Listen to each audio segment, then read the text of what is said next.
ওয়াকফ আইনের বিরোধিতা দেখছিল দেশ। এবার মঞ্চে এলো সমর্থনকারীরাও। ওয়াকফ আইন অসাংবিধানিক এবং বৈষম্যমূলক এই অভিযোগ তুলেই সুপ্রিম কোর্টের দ্বারস্থ হয়েছিল মুসলিম পার্সোনাল ল বোর্ড। এবার সেই মামলার বিরোধিতায় এবং ওয়াকফ আইনের সমর্থনে মামলা সুপ্রিম কোর্টে। শীর্ষ আদালতের দ্বারস্থ অসম, রাজস্থান, ছত্তিশগড়, উত্তরাখণ্ড, হরিয়ানা এবং মহারাষ্ট্র, এই 6 রাজ্য। এই আইন অসাংবিধানিক নয় দাবি মামলাকারীদের।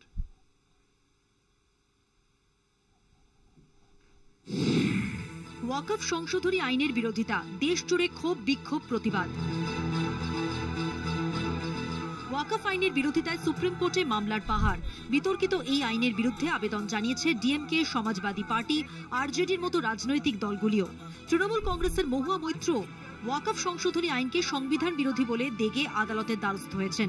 তবে শুধু এই আইনের বিরুদ্ধেই নয়, এবার বিতর্কিত আইনের পক্ষেও আর্জি জমা পড়ল শীর্ষ আদালতে। মুসলিম ল বোর্ডের মামলা সহ ওয়াকফ আইন বিরোধী একগুচ্ছ মামলার বিরুদ্ধে এবং ওয়াকফ আইনকে সমর্থন করে সুপ্রিম কোর্টে আবেদন দেশের 6টি রাজ্যের।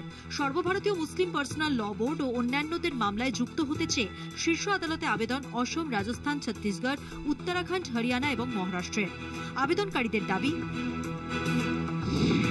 ওয়াকফ সংশোধনী আইন অসাংবিধানিক নয়।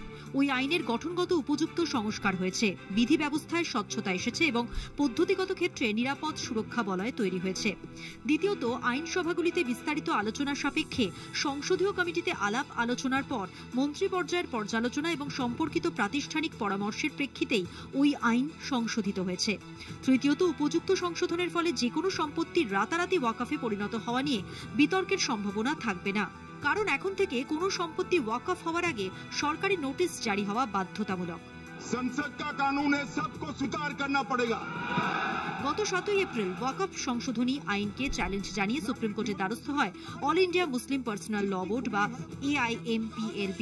তাদের দাবি ছিল এই স্বেচ্ছাচারী বৈষম্যমূলক নেতিবাচক আইন ভারতীয় সংবিধানের মৌলিক অধিকার সংক্রান্ত 25 এবং 26 ধারার পরিপন্থী।